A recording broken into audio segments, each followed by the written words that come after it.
I just wanted to welcome everyone to East Library for this great ceremony, and I hope you have a wonderful time here. Thank you again. Thank you.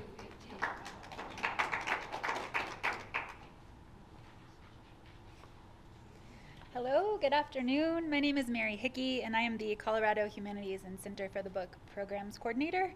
Thank you for coming out today. I'd also like to thank Pikes Peak Library District for providing such great venues for the 32nd Annual Colorado Book Awards finalist readings.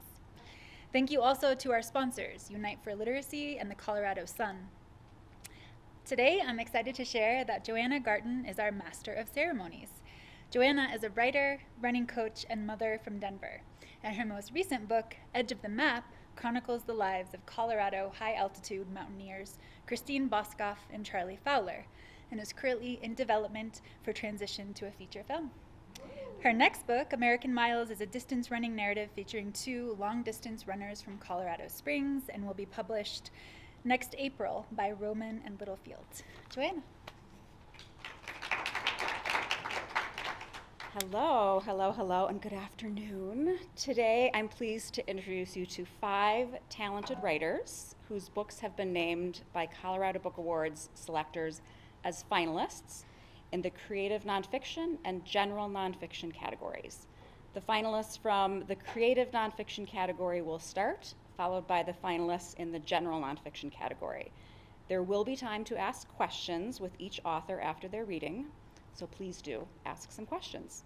And as you can see, copies of the finalist books are available for purchase today and online through Poor Richard's Books and Gifts, who is the 2023 Colorado Book Awards official bookseller. So please do ask your finalists also to sign your books as long as they're here. Our first reader is Will Betke-Brunswick, author of A Pros and Cons List for Strong Feelings. Will is a cartoonist and a recent graduate of the California College of the Arts MFA in Comics program. Their work has appeared in the new print edition of Trans Bodies, Trans Selves, and How to Wait, an anthology of transition, as well as the websites Into and Autostraddle. A former high school math teacher, Will lives in Boulder. Will.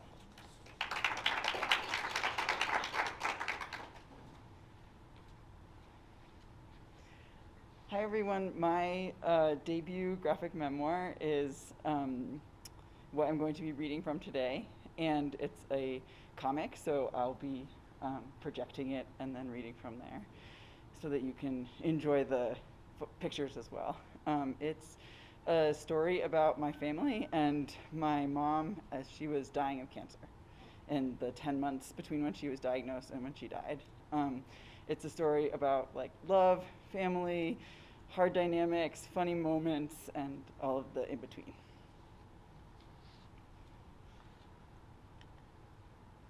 Our song, 13 years old. Hey Jess. My mom said to tell you we'll pick you up at 5 for the game tonight.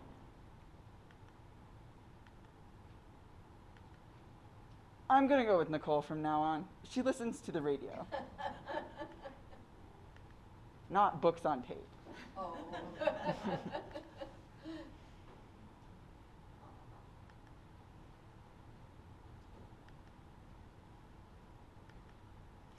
Jess is getting a ride with Nicole. Okay, side A or side B? The Golden Compass, tape 4, side A. Can I put a radio in my room? How's your homework going, honey? Oh, this song is about us. It's I Knew I Loved You. From then on, hey Mom, I know you're at work, but our song is playing. March.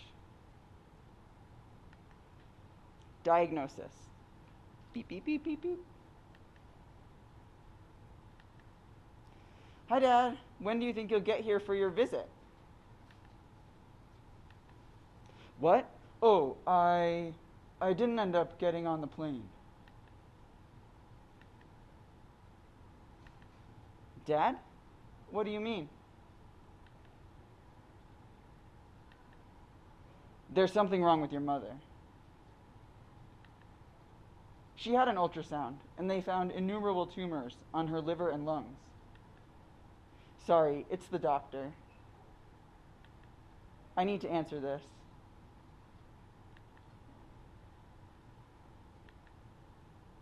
Bzz, bzz. Bzz, bzz.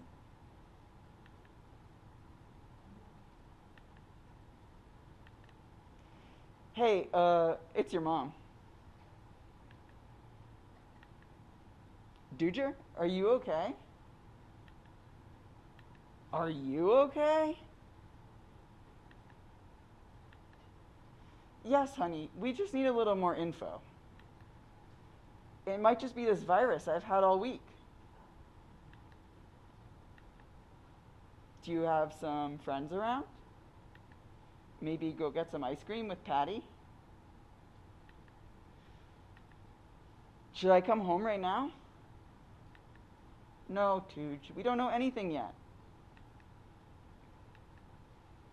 I have to go to my hockey game. I'll be cheering so loudly you'll hear me from Massachusetts.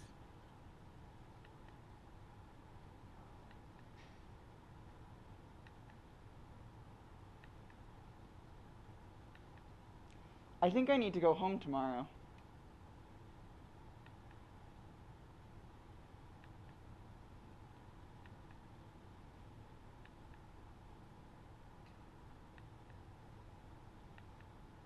If Mom has cancer, I don't think I can say cancer. Can we call it the hooplas? Like, oh, thanks for asking. Unfortunately, she was diagnosed with the hooplas last week. Yeah, maybe not. Hola, Dooger. Virtual hug. We're not sure about germs and my immune system. We'll know biopsy results tomorrow. Want anything else for breakfast? Bring, bring. That's probably the doctor with the results. Mm-hmm. Let me get a pen. Okay. Yep. Mm-hmm. Thanks.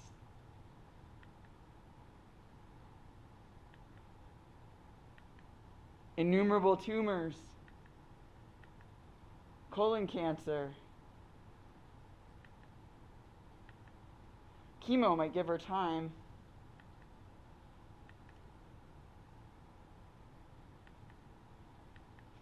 I don't want to know her prognosis. Prepared. When I was a doctor, stage 4, I saw this a lot. We're all dying, Dad. April. Picture day, 9 years old.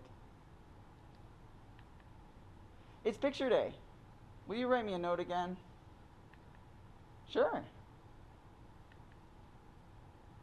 No hats. I have a note from my mom.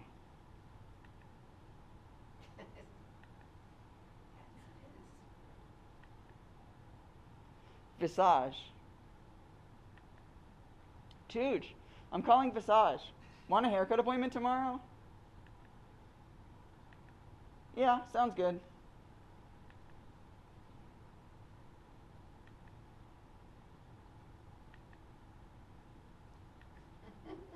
I don't want a wig or scarf. Just short and tidy is fine.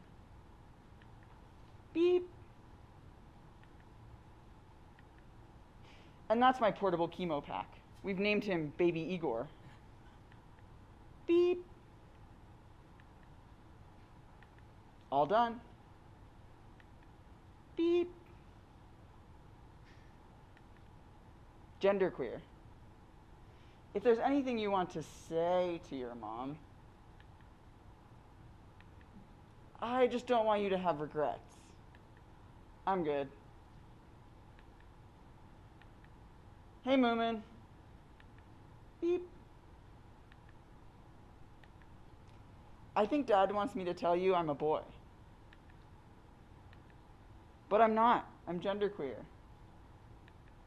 I know.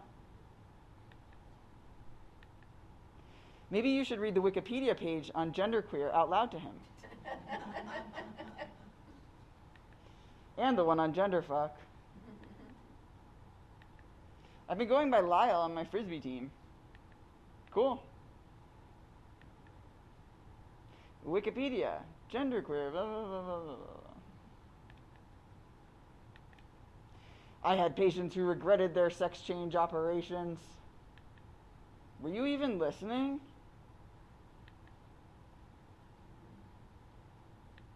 I made you a crossword. Agender, trans, androgen, homo, cisgender, demi, non-binary, fluid, ace, queer. The bus, 12 years old. Moomin, will you drive me to school? I have to get ready for work. Why? There are 8th graders in the back of the bus. And what if I get a stomach ache? And I don't know where to sit. Here, bring this and open it on the bus. I love you. Solve for x. 6x plus 8 equals negative 14. 6x equals negative 22. Graph this function. 3y minus 5x equals 6. Heart movement. And that's the end of my reading. Well, that's fabulous.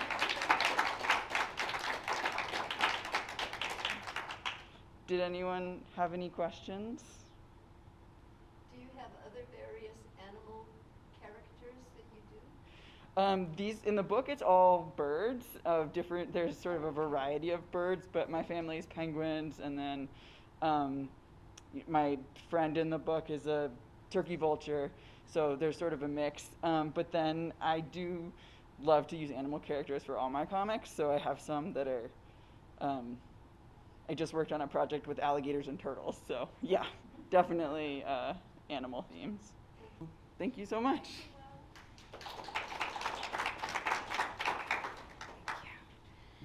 Next, we have Harrison Candelaria Fletcher, author of Finding Querencia, Essays from In Between. Harrison is the recipient of a National Endowment for the Arts Creative Writing Fellowship, Autumn House Press Nonfiction Prize, Colorado Book Award, New Mexico, Arizona Book Award, Independent Publisher Book Awards Bronze Medal, Kirkus Review's Best Indie Memoir Pick, Best American Essays Notable Selection, and Pushcart Prize Special Mention. He lives in Fort Collins. Thank you all for coming out. It's a real honor to be here. And thank you to everybody at the Colorado Humanities, the readers, the judges, the staff. You guys have been great. Thank you to Port Richards Books for setting us up over here. And thank you to my fellow readers. It's an honor to read with Will, Teow, John, and Temple. So thank you all. This is a lot of fun. So I'm going to read from my newest book, Finding Querencia. And by way of background, I guess I would start with the title. Querencia, with its roots in the Spanish verb querer, which means to want, to love. The term querencia has been called untranslatable, but it has come to mean a place of safety and belonging, that which we yearn for, when we yearn for home. Querencia is also a state of being, the peace that arises when we reconcile who we are. And that's what my book is about. These essays are written in the persona of coyote, which is New Mexican slang for mixed, which was a name that was given to me. And the pieces in this book explore the hyphenated elements within my own character, land, culture, ethnicity, place, and whiteness, as the son of a woman with New Mexican roots generations deep, and a father from Iowa who I never knew. So these blend memory and imagination, form and language, and they seek to investigate and embrace hybridity. And it's my hope, ultimately, that they will offer a new vocabulary of mixedness, so to speak. So, with that, I will go ahead and read the preface from Finding Querencia, and this kind of sets the whole mood and tone for the book. My mother, an artist and collector, spent a lifetime trying to rescue her New Mexican past. She kept her most cherished artifacts in a nickel-plated hope chest beneath our front window. Near the bottom, beneath a double-sided dowry mirror and crown of thorns from the Penitente Brotherhood, she placed an Easter mask from the Yaqui tribe of southern Arizona. Part human and part deer, with a cottonwood face fringed with horsehair, the relic was as strange and beautiful as the 400-year-old ceremony from which it came, an enactment of the Passion Play, with native deities and biblical figures performing rituals from both traditions. Near the end of a weeks-long series of pageantry and dance, the masks were burned in a plaza bonfire to celebrate the resurrection of Christ. I wasn't supposed to play with it, which meant, of course, that I did. And one summer evening, while my mother tended her roses de Castilla outside, I slipped on the rough-hewn face covering and stood before our broad living room mirror. I remember being terrified by the cobwebs brushing my cheeks and the suffocating smell of mothballs and mold. But it was the eyes that held me, my eyes, shining like opals beneath the twisted animal features, and bringing the spirit to life as if some hidden side of me had stepped out from the trove of memory. Standing before my reflection, it wasn't the Pascola face that scared me, but what I recognized behind it. Wearing the mask, I saw myself. And this next essay I'd like to read is a lyric essay, and it's written in long, searching sentences. And this one explores notions of mixedness in terms of ingredients, ethnicity, memory, and food. And this one is called Coyote Cookbook. 1. Beans. Because they're cheap and they're good and they always last longer than the government checks boiling slowly away in the Pyrex pot on the open blue flame, building pressurized steam to slow cook the garlic and bay leaves and olive oil, to a river brown broth soaking down to your roots to bloom from your bones, to fill up your table at supper. 2. Tortillas. Which you love more than bread, but can never get right, with an ingredient missing from the salt-shortening flour that sticks to your skin with a white you can't wash, so you form instead an imperfect ball rolled into the shape of a ghost ship from Iowa, where your father came from before he sighed to the curtains of his hospital room, to fill your house with a silent moon on a cast-iron comal while you wait with a plate the size of the hole in your stomach. 3. Enchiladas.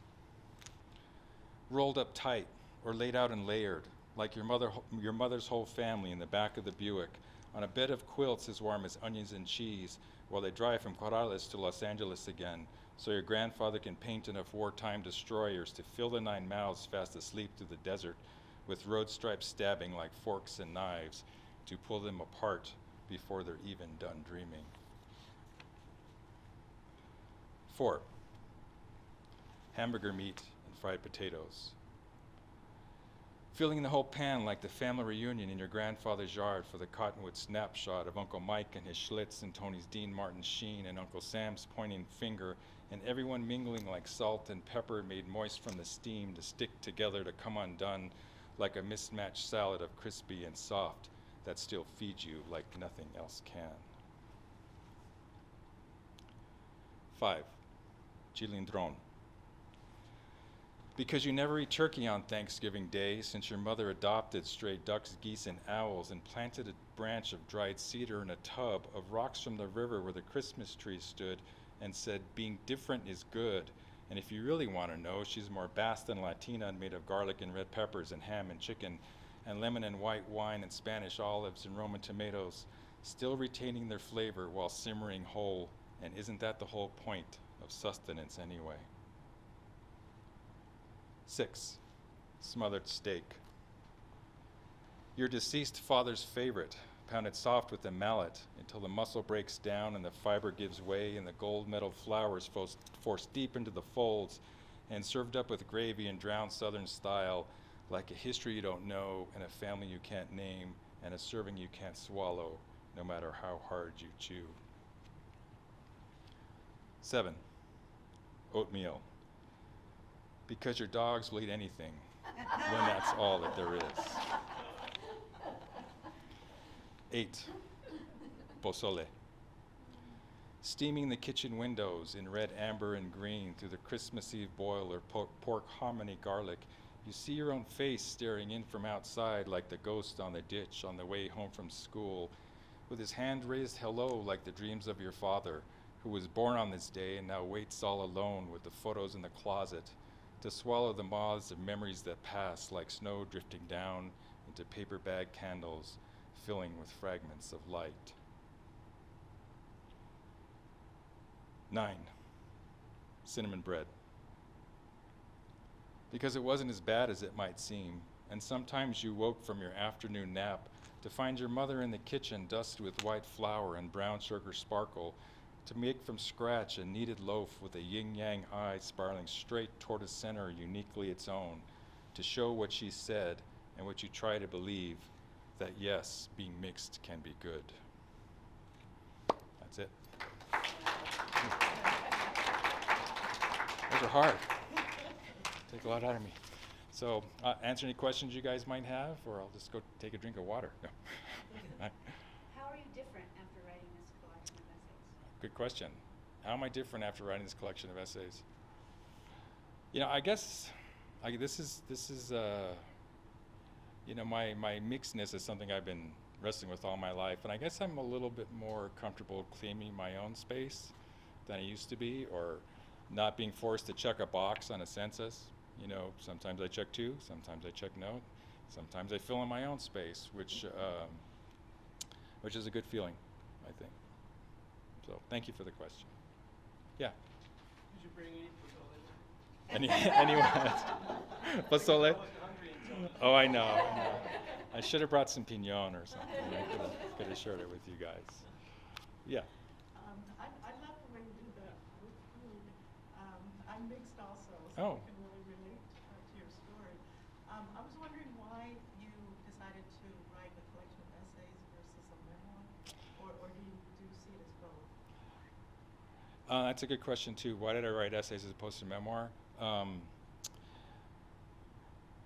I guess the short answer is this was a strange book to write in that it didn't feel that I could tell the story coming at it directly in like a narrative arc or like a conventional form.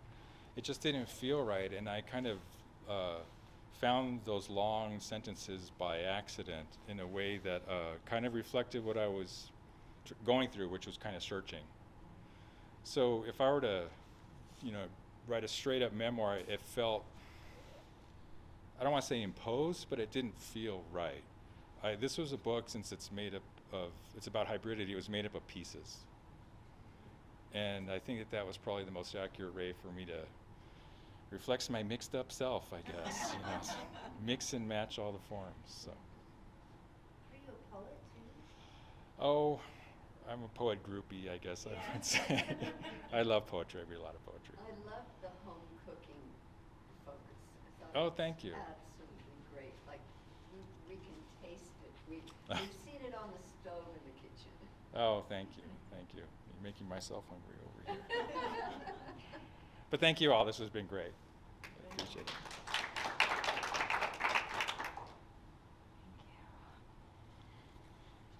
Next, we will hear from Teow Lim Goh, author of Western Journeys. Teow is also the author of 2 previous books, Islanders and Faraway Places. Her essays, poetry, and criticism have appeared in the Georgia Review, Beloit Poetry Journal, Los Angeles Review of Books, PBS NewsHour, and The New Yorker, and she lives in Lakewood. Well, thank you. Well, I'm honored to be here, and thank you all for coming out on this semi-rainy afternoon. So, Western Journeys, which is my book that's, a finalist for the award. And by the way, so Harrison was my first writing teacher, just to see how all of this connects. I don't think I started writing this in his class, but the seeds were there, that's for sure, but not the specific pieces. But Western Journeys is the combination of 15 years of adventures in the American West. So I came to Denver right out of college in 2006. I was not a writer then, I was a math major. But I started writing as a way to grapple with the world around me. And I started by making observations of nature, simple, direct observations. And I was trying to cultivate genuine ways of seeing and making meaning. I read plenty of histories and other accounts of places I visited, such as Long's Peak, Monument Valley, all the Walden Ponds, and Boulder. And I started writing really to make sense of these stories. I will say that this is kind of an eclectic collection. There's, the stories, there's nature, there's, but art, about, feminism. But what I found is centered on the stories of Chinese immigrants in the American West, as well as immigration and, borders and citizenship. So the piece I will read today is called Borders and Citizens. On August 12, 2015, almost 12 years from the day I first arrived in America, I was sworn in as a US citizen. My journey to the promised land, which hinged on education, work, and marriage, was easier than most, but not without anxiety. In 2006, I graduated from the University of Michigan and found a job in Denver. My employment and authorization to stay in America was contingent on receiving a professional work visa, the H-1B. In 2004, despite the strong economy, President George W. Bush had reduced the cap on H-1B visas from 195,000 to 65,000 a year. The year I applied, there were 3 times as many applicants as available visas, and USCIS held a lottery to determine which applications they would review. I did not win the lottery that year, but as a citizen of Singapore, I was eligible for the H-1B1, a special class of visas created under the Singapore-United States Free Trade Agreement. The catch was that I could not apply for permanent residency while I held the H-1B1. My then boyfriend, now husband, had a green card then, which meant he could sponsor me if we married. But there were also quotas for spouses of permanent residents, and I would have to wait months or even a year or 2 for a green card, during which time I would likely have to leave the country. If I had wanted to get married and have children then, I risked separation from my family. I was on the H-1B1 for 2 years before I finally hit the H-1B jackpot. These were also the years of the Great Recession. The H-1 visas must be sponsored by an employer. If you lose your job at any point, you lose your visa status. I'm not sure what I would have done if I had lost my job. I was lucky that I worked for a fiscally prudent company. My husband proposed to me on the day of his citizenship test. I joked, "Did you pass?" As the spouse of a US citizen, I was no longer subject to a quota, and I received my green card within 3 months of application. The green card is conditional. After 2 years, I had to prove to immigration officers that I was still happily married. Luckily for me, I did not marry an abuser. A friend's well-intentioned marriage to a US citizen fell apart in less than 2 years, and he spent a great deal on attorney fees to resolve his green card issues, worrying for months that he would not be allowed to continue the life he had built here. As the spouse of a US citizen, I could apply for citizenship within 3 years of receiving my green card, which I did. At this point, my citizenship grants me inalienable right to live in this country. It also affirms that I am part of the body politic. I wrote a version of this essay in the early months of 2016 when Donald Trump was a candidate whose nativist rhetoric propelled him to the front of the Republican primaries. He said, among other things, that Mexican immigrants are rapists, that he would deport all undocumented immigrants, that he would rescind birthright citizenship, and that he would build a wall on our southern border and make Mexico pay for it. He also equated Muslims with radical Islamic terrorists and called for an entry ban on all Muslims, including refugees.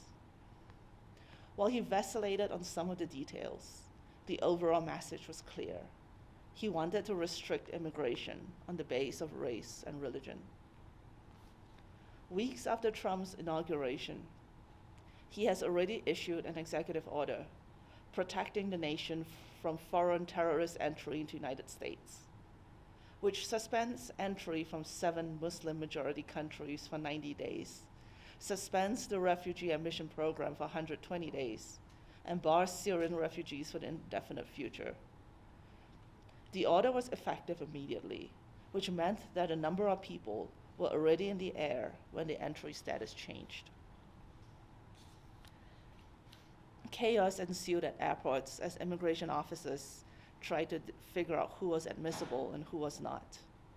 Many people with valid visas to enter the United States were detained for hours. Some were deported. 2 Iraqi men detained at New York's John F. Kennedy International Airport, a translator for US troops during the Iraq War, and a man on his way to join his wife and 7-year-old son in Houston, became plaintiffs in a lawsuit filed by the American Civil Liberties Union. In an emergency hearing in a Brooklyn court, a judge issued a stay on portions of the order. The ACLU has also won stays in 3 other courts, but they mostly cover people who were already in the air when the order came down. The executive order maximized suffering on the basis of race and religion. Exclusion laws are not new to America. In 1882, Congress passed the Chinese Exclusion Act, and in 1889, the US Supreme Court upheld its legality on the grounds of national security. The law banned the entry of Chinese laborers and sex workers and made exemptions for certain classes, such as merchants and diplomats. It also denied all Chinese people the right to become US citizens.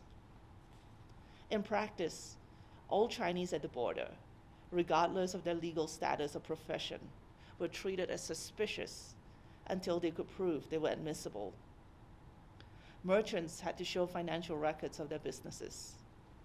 Women had to answer intrusive questions about their sex lives.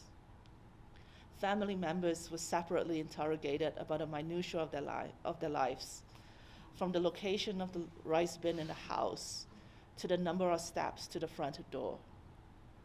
If the stories matched, the officers treated the relationship as legitimate. If not, they could be denied entry. In 1924, Congress passed the Immigration Act, which, among other things, denied admission to all aliens ineligible for citizenship. This included foreign-born spouses of Chinese merchants and US citizens. Some women had boarded ships to join their husbands in America before the law was implemented. But when they arrived at Angel Island, they found they were not permitted to land. Like the people held at airports this past weekend, these women had followed the rules. Their only crime was their race. Thank you.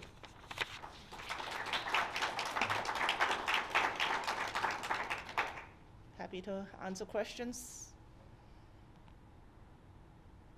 Yes. How difficult was it for you to get your book published? And I'm wondering if you had an agent.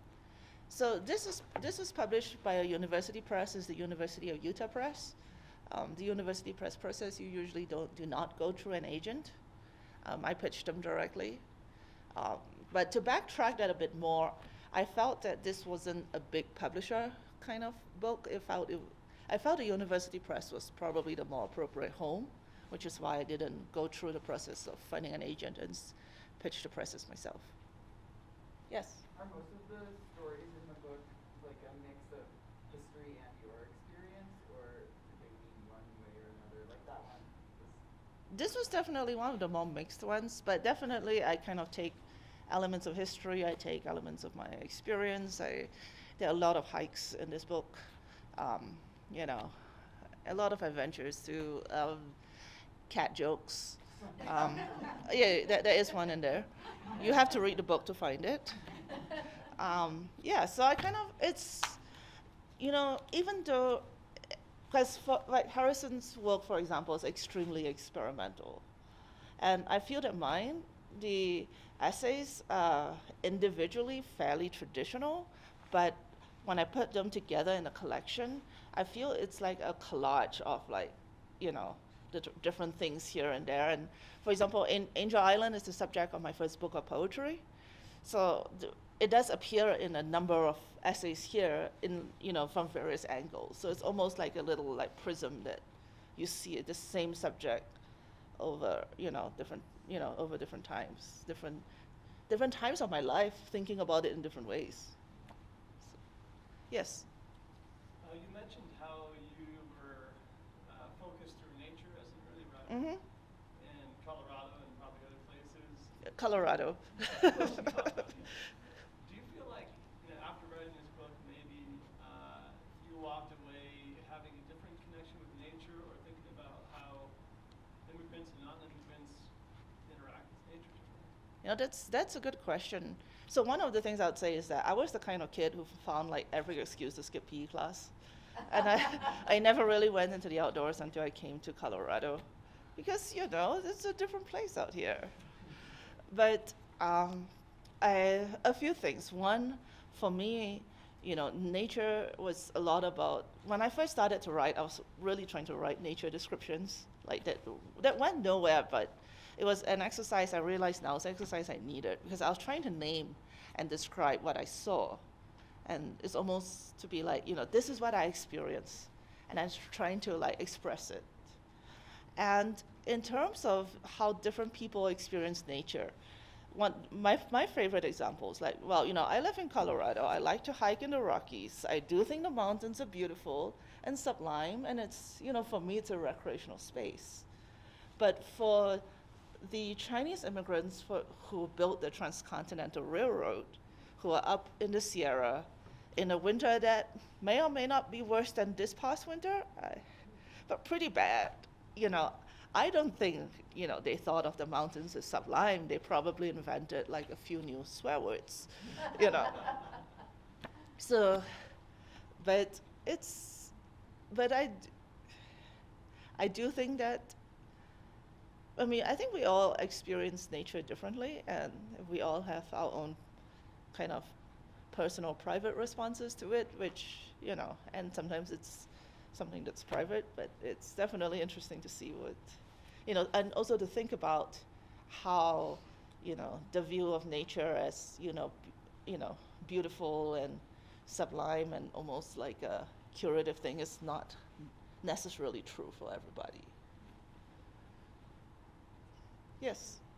Hi, Teow. Thanks for writing your book. It's a beautiful, important book. And I have a question. I hope it's not too much of it's a big question, but a lot of the essays deal with notions of who has voice, Mm-hmm. who belongs, who has history, and who decides. Mm-hmm. As you worked your way through the book, did you land on a place that you felt you could wrestle with those questions? You know, I think those questions are questions that I will always be asking. So on the long drive from Denver here, I was listening to a podcast interview with Paisley Ragdoll, who just has a book of poetry out on the Transcontinental Railroad. She's a Chinese American writer.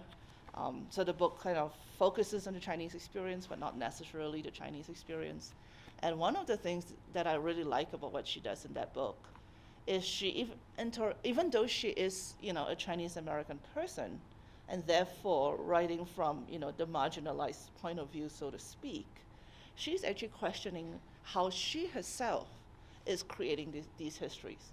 And, she's a professor at University of Utah. She was the former Utah Poet Laureate. She has a platform. She has a voice.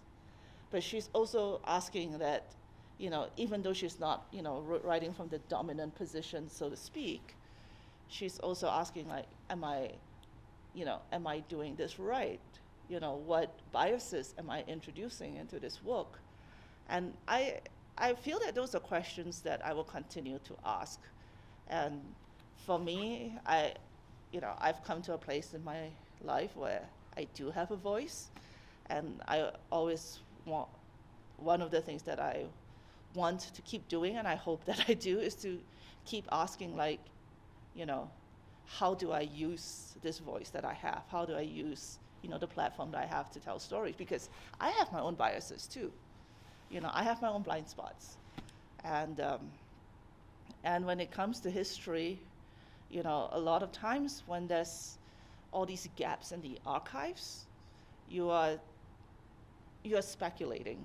And when you're speculating, you're introducing your values, your judgment, and your blind spots. And so it's an ongoing process, I think. Thanks for listening. I guess we'll get on to the next portion.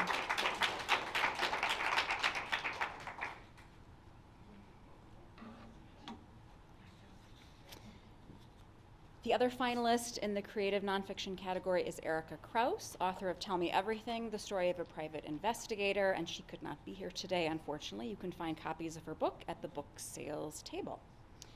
And now we will hear from the finalists in the general nonfiction category. First up is John Giordanengo, author of Ecosystems as Models for Restoring Our Economies.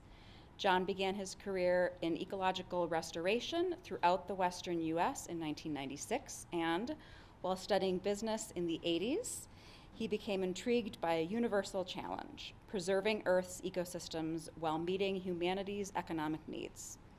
He offers lecture series at universities and public venues across the U.S. and lives in Fort Collins.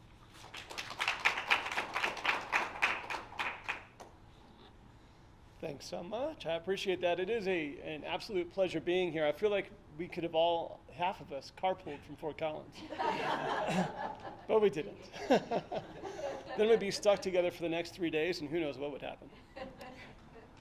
So this has been a really fun and amazing journey. I also grew up as a nature child, looking for the snakes that would eat the frogs, that would eat the butterflies in the wetlands on the way to school. That's how I grew up in South San Francisco. But after college, always seeking some deeper connections between humanity and nature. And all of us have struggled with this question: how on earth do we sustain our needs and meet our needs without jeopardizing the needs of others or the health of the ecosystems we rely upon? So this has been a quest and very, very fun. Rather than being dismayed by things like the global protests against sustainability or against globalization, the 2007 recession, these have been points of inspiration for me to dig into and further the research for this book. So it's a pleasure. Again, thanks. I usually deliver this in about 45 minutes or sometimes an hour, so I think 7 minutes, oh my gosh. The book is broken into 3 parts. And the first one is, what is that archetype? What is the model of a sustainable economy? Part of why we struggle is because we really don't know what that is. Right? And there's 2 other parts here that we'll talk about later. But we're going to start the story here, which is our bodies as human beings.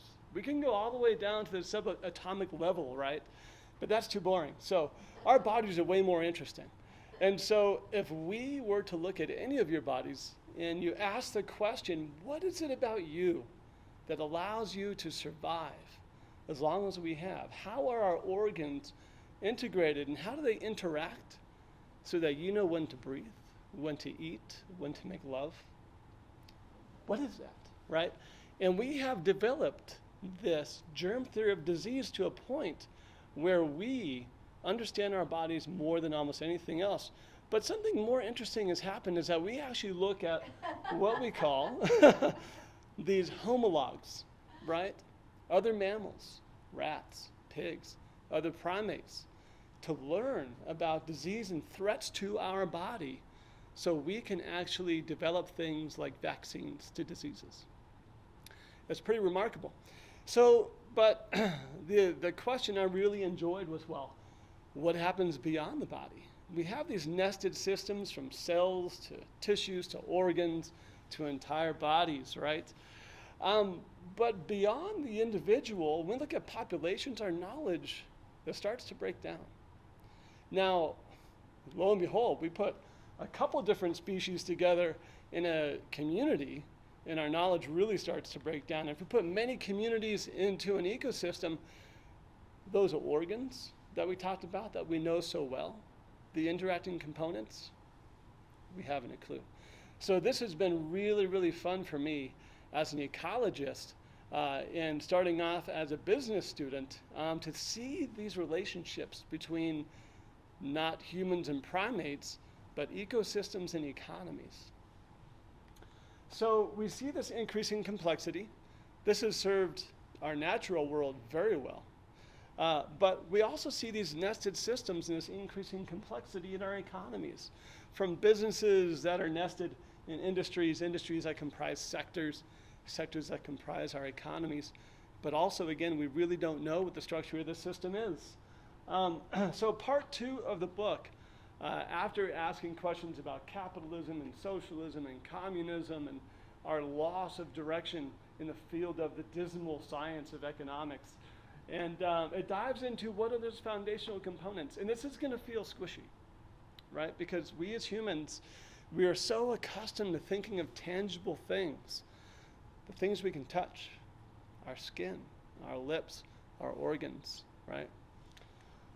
But there's 3 components that the center of the book focus on, which is diversity, energy, and trade.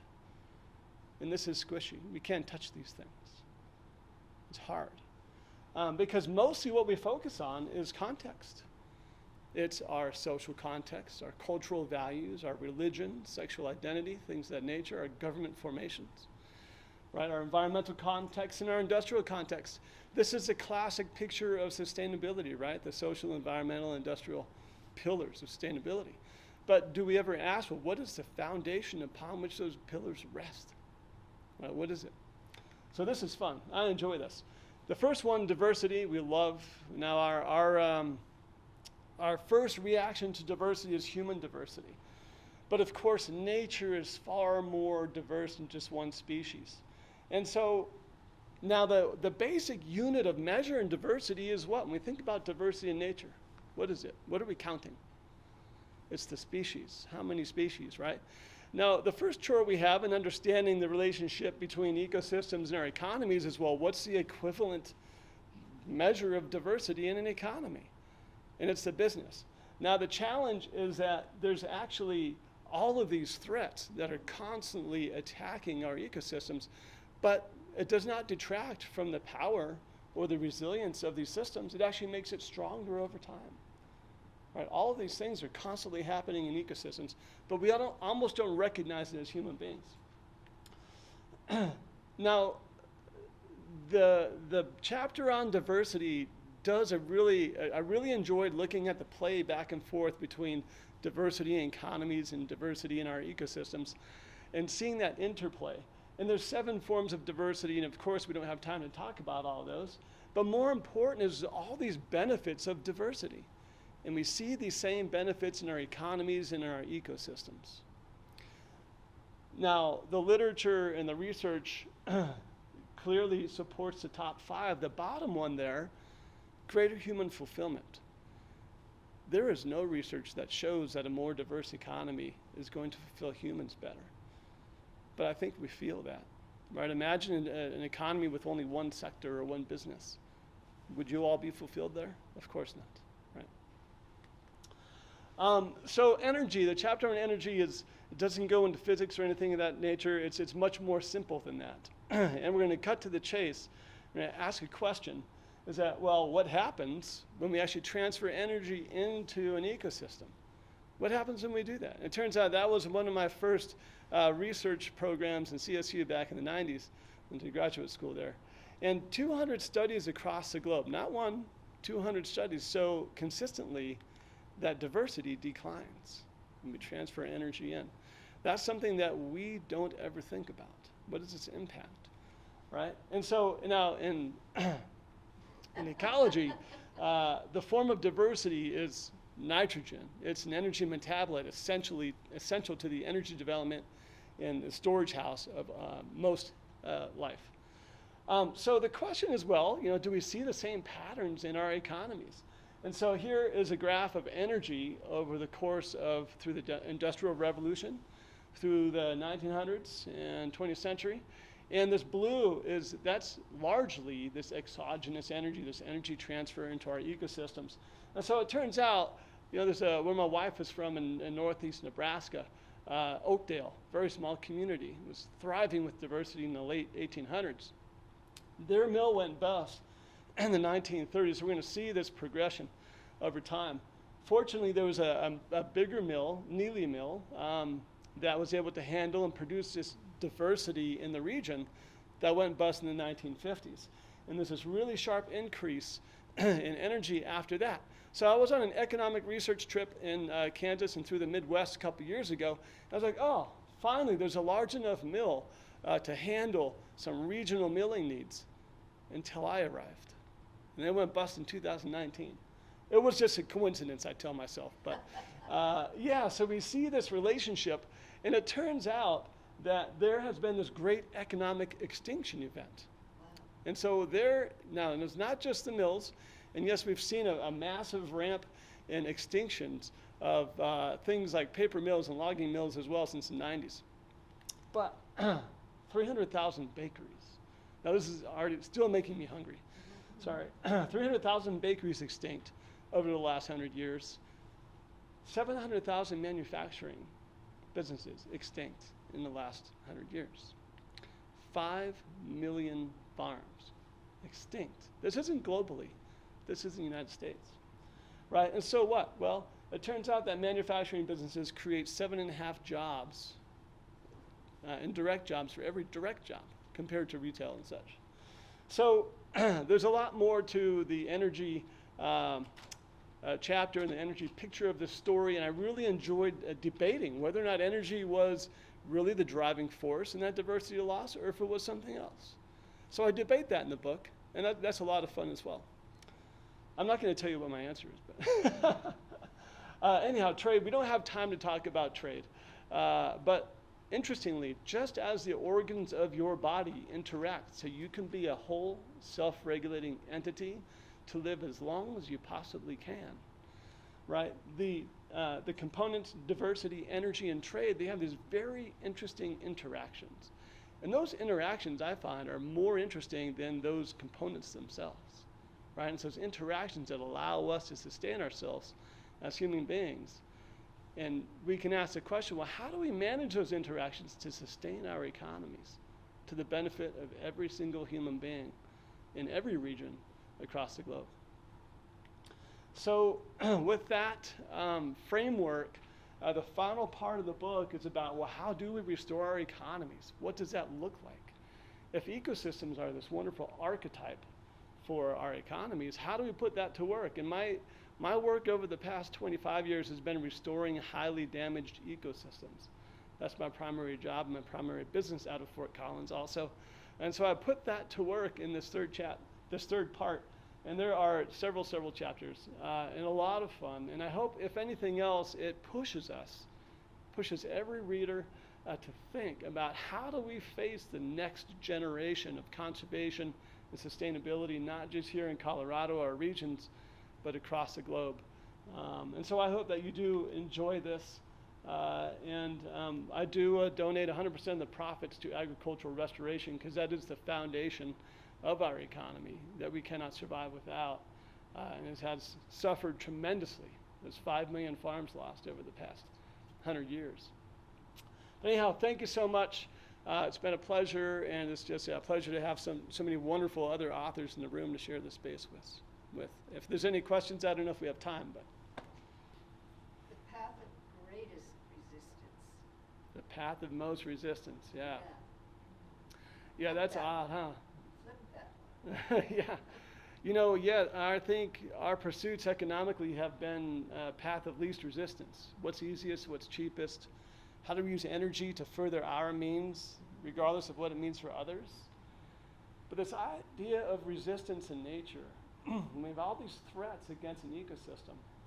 Nature has built this complexity in a way that not only in a way that resists those threats, but builds its capacity to withstand those threats in the future, that resistance. And so can we build an equivalent resistance in our economies? And does nature provide a clue to that? So yes, the path of most resistance in that respect. Yeah. So you seem very passionate.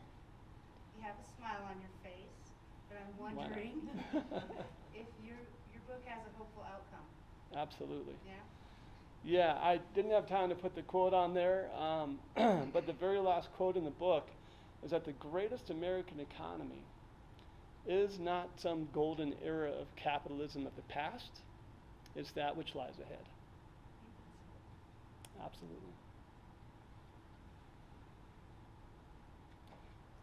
Okay, thank you so much. Thank you, John. Next, Temple Grandin will read from her book, Visual Thinking, The Hidden Gifts of People Who Think in Pictures, Patterns, and Abstractions. Temple is a professor of animal science at Colorado State University and the author of the New York Times bestsellers Animals in Translation, Animals Make Us Human, The Autistic Brain, and Thinking in Pictures, which became an HBO movie, and she lives in Fort Collins. And I've been at Colorado State for 32 years, animal behavior. I've also designed livestock handling facilities, designed the front end of every Cargill beef plant in North America. I spent 25 years in heavy construction. And the reason why I did my book, Visual Thinking, is in 2019, I went on a trip and I was very disturbed about losing skills. I went to 2 pork plants, a big chicken plant, and all of the equipment came from Holland. That's a high wage country. We used to make this stuff. In fact, 25 years ago, Montfort's had a gigantic machine shop. They built all their own equipment. That was shut down about 20 years ago.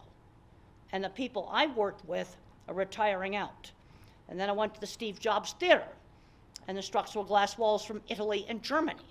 Yeah, we're paying the price for taking out shop classes. The state-of-the-art electronic chip-making machine is based on physics work done in the US, but it's from Holland. Goes back to their educational system. In 9th grade, you can go university route or tech route, and they don't stick their nose up at the tech. And I worked with a lot of people that, shop people, that were visual thinkers. A lot of them absolutely can't do algebra. I'm very concerned all these algebra requirements are screening out people we really need. In one of the chapters of my book, chapter 3, I talk about 3 different kinds of thinking. When somebody gets a label like autism or dyslexia, ADHD, you might be an extreme object visualizer. That's me. Everything I think about is the picture. Okay, when I just heard the talk about the cooking, I was seeing it. I was seeing pictures. That's sort of like a movie. Object visualizers, good at animal behavior. Animals don't think in words. Good at mechanical things, art and photography. And then your typical mathematical engineer, your visual spatial, that's thinking in patterns. And then you have, of course, you have the word thinkers. Now the thing is, I didn't even know that other people thought in words until I was in my 30s. But I'm concerned about this whole bunch of people getting screened out that do mechanical things. Check out the gray hair on airplane mechanics. Last 2 on my flights have been gray. You now see him standing on the jet bridge entering stuff on his iPad. The other one was sitting in the cockpit when we were there, and I'm going, oh, I hope they don't cancel the flight. And the different minds can work together. One of the things I found in working with these large meat companies is that the people in the shop did all the mechanical equipment, had multiple patents. I worked with people that had a single welding class, multiple patents, selling stuff around the world. They're not getting replaced. And the degreed engineer does boilers and refrigeration, make sure the roof doesn't collapse. That's for mathematicians. I don't understand that stuff. Now, you need visual thinkers to prevent messes like Fukushima. The mathematical engineers did a great job of making it earthquake-proof. Totally earthquake-proof, everything was fine, 20 minutes later drowned by the tsunami. The problem is that the engineer didn't see the tsunami going over the seawall. Simple watertight doors would have protected the electric, I want to emphasize, electric emergency cooling pump that you really, really need. Old-fashioned technology would have saved it. And then I have a final chapter on animal consciousness. And I think some of the discussions about animal consciousness gets down to verbal thinking versus visual thinking. Because animals live in a sensory-based world. So maybe somebody who thinks verbally can't imagine thought without words. And I think some of the mathematicians can't imagine, thinking without some of the mathematical stuff, and that's why they're pushing algebra so much. Well, I was down at our Spur building. You can watch cats getting spayed. And I was watching that just the other day. Very delicate surgery. I go, what does algebra have to do with that? Now, if you want to be a chemist, yes, you're going to need algebra. You want to do orbital mechanics? The Mars rover got to the Mars because the mathematicians got it there. But somebody working on a workbench built the beautiful cameras. I looked them up online.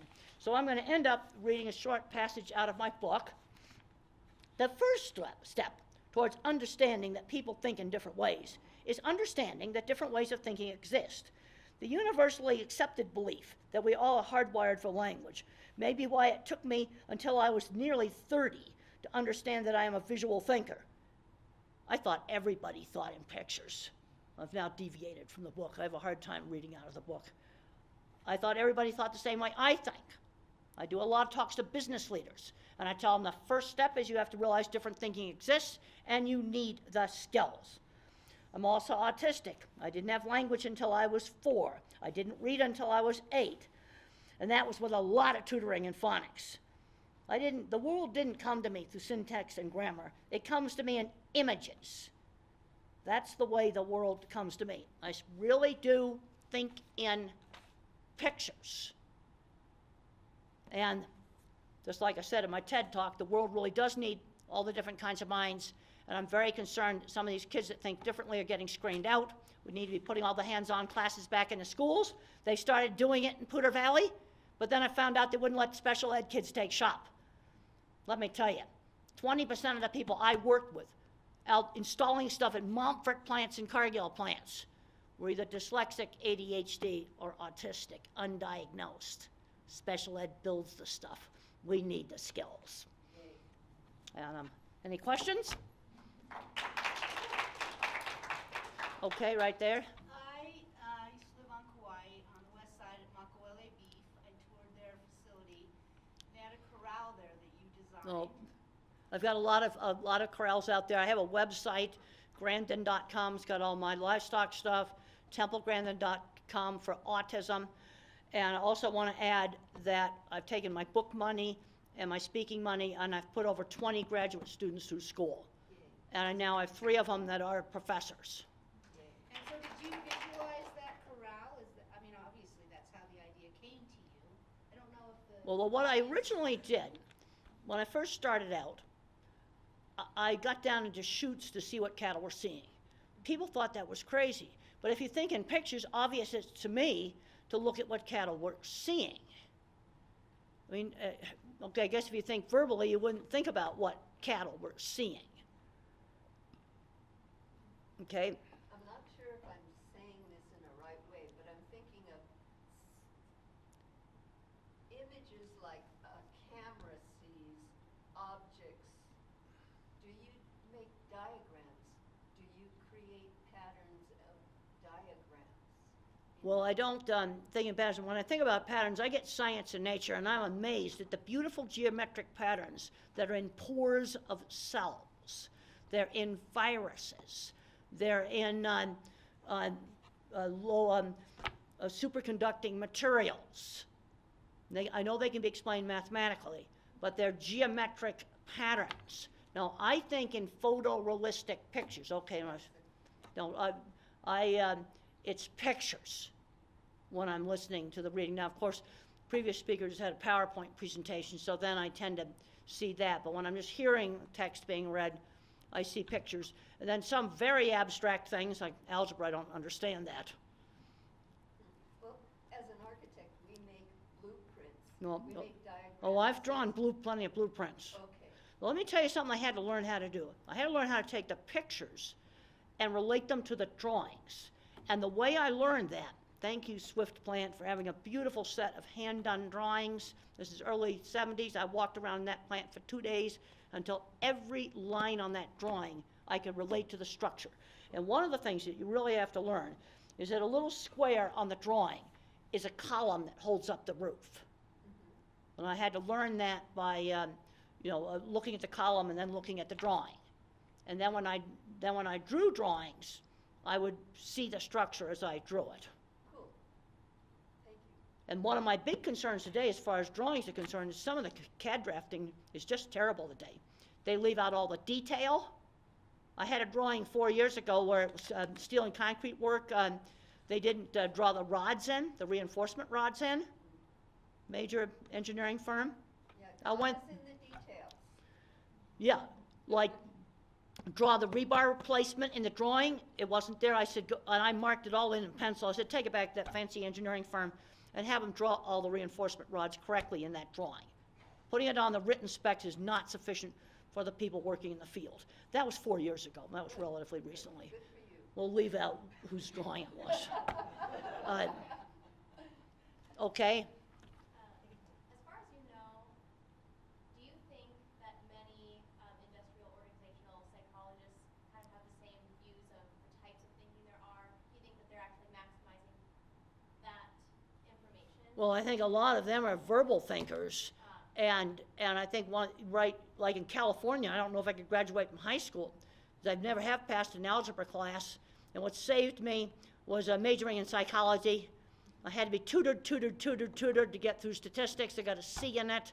I failed the SAT in math. And I did all those projects that were shown in the movie. I've developed animal welfare guidelines that are used around the world. I'll tell you one thing that motivated me in my 20s to do those DipVat projects is I wanted to prove it wasn't stupid. A lot of people thought it was stupid.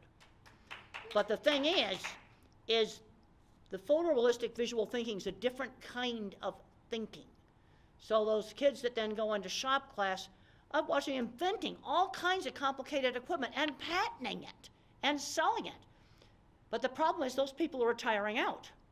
And the things that they've invented for the livestock industry, they're used all around the world. They're still being used, the people that I worked with. I was thinking there's a huge application for this where there are more assessments where as soon as you're Well, I tell the business people, I talked to a steel company, I said, your mill's gonna fall apart if you don't find some of the people like me who can't do algebra. Yeah, it's just that simple. You see, we really do need the different kinds of minds. Let's take the iPhone. Steve Jobs was an artist. He couldn't program. The mathematicians had to make the phone work. Now, that's an example of complementary minds. And then working on this book, I wrote the really disorganized first drafts, and Betsy, my verbal co-writer, she straightened them out for me. That's working together. And then as I worked with Betsy, it was really interesting realizing just how differently we thought. Like, to have Betsy understand something like leverage, showing her third grade science sites, that didn't work. You know what worked? I said, Betsy, have you ever taken a screwdriver and pried the lid off a paint can? Then she got it. She had to relate it back to something she had actually experienced. Then I talked to her about the concept of a 3D printer is a mechanical device controlled by a computer. Well, after she had watched like 25 YouTube videos of 3D printers and got really into it, Then she understood that it was a mechanical device, strictly a mechanical device controlled by a computer. But she had to see it, either doing it, like with a screwdriver, or watching videos, then seeing how the printer head is moving around and doing the printing. No, I want to see the kids that are different get good jobs. Get them off the video games. I'll tell you how to get them off the video games. Auto mechanics. There's an organization here that's teaching autistic kids. It's called TACT, and they're teaching autistic kids car mechanics, and the car dealers are hiring them. They love them. No, we need these minds. All right, it's great to be here. Thank you.